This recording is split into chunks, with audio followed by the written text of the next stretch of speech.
ಓಂ ಶಾಂತಿ 31/10/2025 good morning. Kannada Murali. ಓಂ ಶಾಂತಿ. ಬಾಪ್ದಾದ ಮಧುಬನ್. ಮಧುರ ಮಕ್ಕಳೇ, ನೀವು ಆತ್ಮಿಕ ಗುಪ್ತ ರಕ್ಷಣಾ ಸೈನಿಕರಾಗಿದ್ದೀರಿ. ನೀವು ಇಡೀ ಪ್ರಪಂಚವನ್ನು ರಕ್ಷಣೆ ಮಾಡಬೇಕಾಗಿದೆ. ಮುಳುಗಿರುವ ದೋಣಿಯನ್ನು ಪಾರು ಮಾಡಬೇಕಾಗಿದೆ.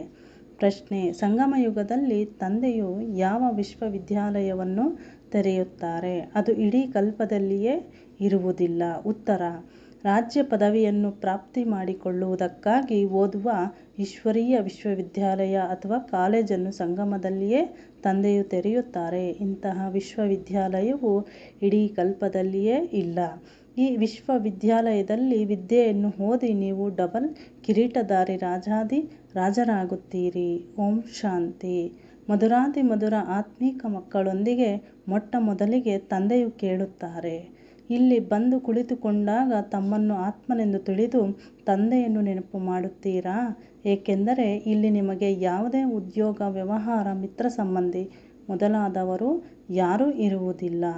ನಾವು ಬೇಹದ್ದಿನ ತಂದೆಯೊಂದಿಗೆ ಮಿಲನ ಮಾಡಲು ಹೋಗುತ್ತೇವೆಂದು ನೀವು ವಿಚಾರ ಮಾಡಿಕೊಂಡು ಬರುತ್ತೀರಿ. ಇದನ್ನು ಯಾರು ಹೇಳುತ್ತಾರೆ? ಆತ್ಮವು ಶರೀರದ ಮೂಲಕ ಹೇಳುತ್ತದೆ. ಪಾರಲೌಕಿಕ ತಂದೆಯು ಈ ಶರೀರವನ್ನು ಬಾಡಿಗೆಯಾಗಿ ತೆಗೆದುಕೊಂಡಿದ್ದಾರೆ. ಇವರ ಮೂಲಕ ತಿಳಿಸಿಕೊಡುತ್ತಾರೆ. ಬೇಹದ್ದಿನ ತಂದೆಯು ಬಂದು ಕಲ್ಪದಲ್ಲಿ ಇದೊಂದೇ ಬಾರಿ ಕಲಿಸುತ್ತಾರೆ. ತಮ್ಮನ್ನು ಆತ್ಮನೆಂದು ತಿಳಿದು ತಂದೆಯನ್ನು ನೆನಪು ಮಾಡುವುದರಿಂದ ನಿಮ್ಮ ದೋಣಿಯು ಪಾರಾಗುವುದು. ಪ್ರತಿಯೊಬ್ಬರ ದೋಣಿಯು ಮುಳುಗಿದೆ.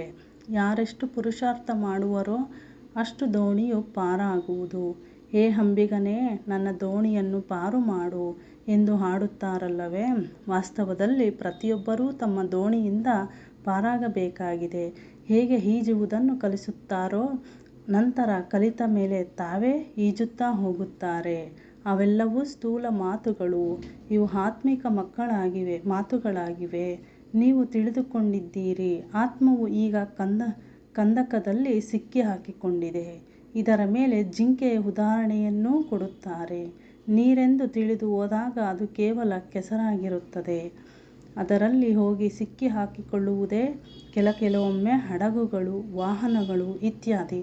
ಕೆಸರಿನಲ್ಲಿ ಸಿಕ್ಕಿಹಾಕಿಕೊಂಡಾಗ ಹೊರತೆಗೆಯುತ್ತಾರೆ. ಅವರು ರಕ್ಷಣಾ ಸೈನಿಕರಾಗಿದ್ದಾರೆ. ನೀವು ಆತ್ಮಿಕ ರಕ್ಷಣಾ ಸೈನಿಕರಾಗಿದ್ದೀರಿ. ನಿಮಗೆ ತಿಳಿದಿದೆ, ಎಲ್ಲರೂ ಮಾಯೆಯ ಕೆಸರಿನಲ್ಲಿ ಬಹಳ ಸಿಕ್ಕಿಹಾಕಿಕೊಂಡಿದ್ದಾರೆ. ಇದಕ್ಕೆ ಮಾಯೆಯ ಕೆಸರೆಂದು ಹೇಳಲಾಗುತ್ತದೆ. ಇದರಿಂದ ನೀವು ಹೇಗೆ ಹೊರಬರುವುದು ಎಂಬುದನ್ನು ತಂದೆಯು ತಿಳಿಸಿಕೊಡುತ್ತಾರೆ. ಹೇಗೆ ಅಲ್ಲಿಯೂ ಸಹ ಅವರು ಪಾರು ಮಾಡುತ್ತಾರೆ. ಅದರಲ್ಲಿ ಒಬ್ಬ ವ್ಯಕ್ತಿಯದು ಇನ್ನೊಬ್ಬ ವ್ಯಕ್ತಿಗೆ ಸಹಯೋಗ ಬೇಕಾಗುತ್ತದೆ. ಆದರೆ ಇಲ್ಲಂತೂ ಆತ್ಮವೇ ಹೋಗಿ ಸಿಕ್ಕಿಹಾಕಿಕೊಂಡಿದೆ. ಆದ್ದರಿಂದ ನೀವು ಹೇಗೆ ಇದರಿಂದ ಹೊರಬರಬೇಕೆಂಬ ಮಾರ್ಗವನ್ನು ತಂದೆಯು ತಿಳಿಸುತ್ತಾರೆ. ನೀವು ಮತ್ತೆ ಅನ್ಯರಿಗೂ ಮಾರ್ಗವನ್ನು ತಿಳಿಸಿರಿ. ಹೇಗೆ ಈ ವಿಷಯ ಸಾಗರದಿಂದ ಕ್ಷೀರ ಸಾಗರದೆಡೆಗೆ ಹೋಗಬಹುದೆಂದು ಮತ್ತೆ ಅನ್ಯರಿಗೂ ತಿಳಿಸಿಕೊಡಬೇಕು. ಸತ್ಯಯುಗಕ್ಕೆ ಕ್ಷೀರ ಸಾಗರ ಅರ್ಥಾತ್ ಸುಖದ ಸಾಗರವೆಂದು ಹೇಳುತ್ತಾರೆ. ಇದು ದುಃಖದ ಸಾಗರವಾಗಿದೆ. ರಾವಣನು ದುಃಖದ ಸಾಗರನಲ್ಲಿ ಮುಳುಗಿಸುತ್ತಾನೆ. ತಂದೆಯು ಬಂದು ಸುಖದ ಸಾಗರದಲ್ಲಿ ಕರೆದುಕೊಂಡು ಹೋಗುತ್ತಾರೆ. ನಿಮಗೆ ಆತ್ಮಿಕ ರಕ್ಷಣಾ ಸೈನಿಕರೆಂದು ಹೇಳಲಾಗುತ್ತದೆ. ನೀವು ಶ್ರೀಮತದಂತೆ ಎಲ್ಲರಿಗೆ ಮಾರ್ಗವನ್ನು ತಿಳಿಸಬೇಕಾಗಿದೆ. ಪ್ರತಿಯೊಬ್ಬರಿಗೆ ತಿಳಿಸುತ್ತೀರಿ. ಇಬ್ಬರು ತಂದೆಯರಿದ್ದಾರೆ. ಒಬ್ಬರು ಲೌಕಿಕ, ಇನ್ನೊಬ್ಬರು ಪಾರಲೌಕಿಕ ತಂದೆ. ಲೌಕಿಕ ತಂದೆ ಇದ್ದರೂ ಸಹ ಎಲ್ಲರೂ ಪಾರಲೌಕಿಕ ತಂದೆಯನ್ನು ನೆನಪು ಮಾಡುತ್ತಾರೆ. ಆದರೆ ಅವರನ್ನು ಯಾರೂ ತಿಳಿದುಕೊಂಡಿಲ್ಲ. ತಂದೆಯು ಯಾರನ್ನೂ ನಿಂದನೆ ಮಾಡುತ್ತಿಲ್ಲ.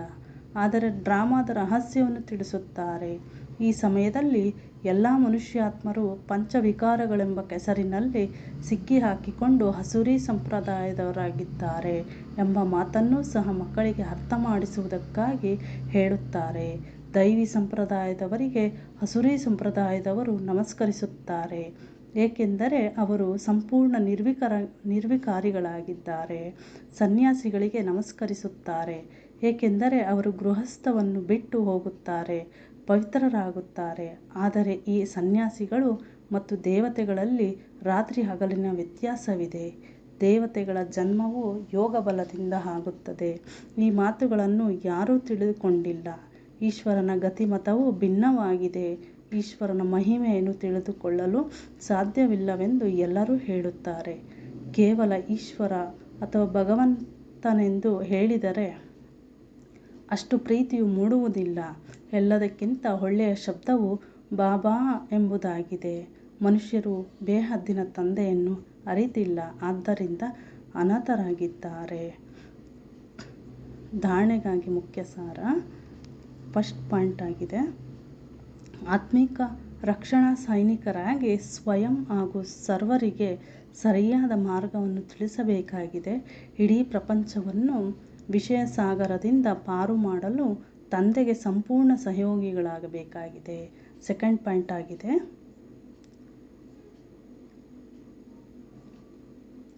ಜ್ಞಾನ ಯೋಗದಿಂದ ಪವಿತ್ರರಾಗಿ ಆತ್ಮದ ಶೃಂಗಾರ ಮಾಡಿಕೊಳ್ಳಬೇಕಾಗಿದೆ. ಶರೀರಕ್ಕಲ್ಲ. ಆತ್ಮವು ಪವಿತ್ರವಾದರೆ ಶರೀರದ ಶೃಂಗಾರವು ಸ್ವತಃವಾಗಿ ಆಗುವುದು. ವರದಾನ, ದೂರ ಸರಿಯುವುದರ ಬದಲು ಪ್ರತಿ ಗಳಿಗೆ ತಂದೆಯ ಆಶ್ರಯದ ಅನುಭವ ಮಾಡುವಂತಹ ನಿಶ್ಚಯ ಬುದ್ಧಿ ವಿಜಯೀಭವ. ವಿಜಯೀಭವದ ವರದಾನಿ ಆತ್ಮ ಪ್ರತಿ ಗಳಿಗೆ ಸ್ವಯಂ ಅನ್ನು ಆಶ್ರಯದ ಕೆಳಗಿರುವಂತೆ ಅನುಭವ ಮಾಡುವುದು. ಅವರ ಮನಸ್ಸಿನಲ್ಲಿ ಸಂಕಲ್ಪ ಮಾತ್ರವೂ ಸಹ ನಿರಾಶ್ರಿತ ಅಥವಾ ಒಬ್ಬಂಟಿತನದ ಅನುಭವವಾಗುವುದಿಲ್ಲ ಎಂದು ಉದಾಸಿ ಅಥವಾ ಅಲ್ಪಕಾಲದ ಹದ್ದಿನ ವೈರಾಗ್ಯ ಬರುವುದಿಲ್ಲ. ಅವರು ಎಂದೂ ಯಾವ ಕಾರ್ಯದಿಂದಲೂ ಸಮಸ್ಯೆಯಿಂದಲೂ ವ್ಯಕ್ತಿಯಿಂದಲೂ ದೂರ ಸರಿಯುವುದಿಲ್ಲ. ಆದರೆ ಪ್ರತಿ ಕರ್ಮ ಮಾಡುತ್ತಿದ್ದರೂ ಎದುರಿಸುತ್ತಾ ಸಹಯೋಗಿಗಳಾಗುತ್ತಾ ಬೇಹದ್ದಿನ ವೈರಾಗಿಗಳಾಗಿರುತ್ತಾರೆ. ಸ್ಲೋಗನ್, ಒಬ್ಬ ತಂದೆಯ ಕಂಪನಿ ಸಂಘದಲ್ಲಿರಿ ಮತ್ತು ತಂದೆಯನ್ನೇ ನಿಮ್ಮ ಜೊತೆಗಾರರನ್ನಾಗಿ ಮಾಡಿಕೊಳ್ಳಿ. ಅವ್ಯಕ್ತ ಸೂಚನೆ, ಸ್ವಯಂನ ಮತ್ತು ಸರ್ವರ ಪ್ರತಿ ಮನಸ್ಸ ಮೂಲಕ ಯೋಗದ ಶಕ್ತಿಗಳ ಪ್ರಯೋಗ ಮಾಡಿ. ದಿವ್ಯ ಬುದ್ಧಿ ರೂಪಿ ವಿಮಾನದ ಮೂಲಕ ಎಲ್ಲದಕ್ಕಿಂತ ಎತ್ತರದ ಶಿಖರದ ಸ್ಥಿತಿಯಲ್ಲಿ ಸ್ಥಿತರಾಗಿ ಅವ್ಯಕ್ತ ವತನವಾಸಿಯಾಗಿ ವಿಶ್ವದ ಸರ್ವ ಆತ್ಮರ ಪ್ರತಿ ಶುಭ ಭಾವನೆ ಮತ್ತು ಶ್ರೇಷ್ಠ ಕಾಮನೆಯ ಸಹಯೋಗದ ಅಲೆಯನ್ನು ಹರಡಿಸಿರಿ. ಯೋಗದ ಪ್ರಯೋಗದ ಮೂಲಕ ದುಃಖಿ ಅಶಾಂತ ಆತ್ಮರಿಗೆ ಶಾಂತಿ ಮತ್ತು ಶಕ್ತಿಯ ಸಕಾಶ ಕೊಡಿ. ಓಂ ಶಾಂತಿ.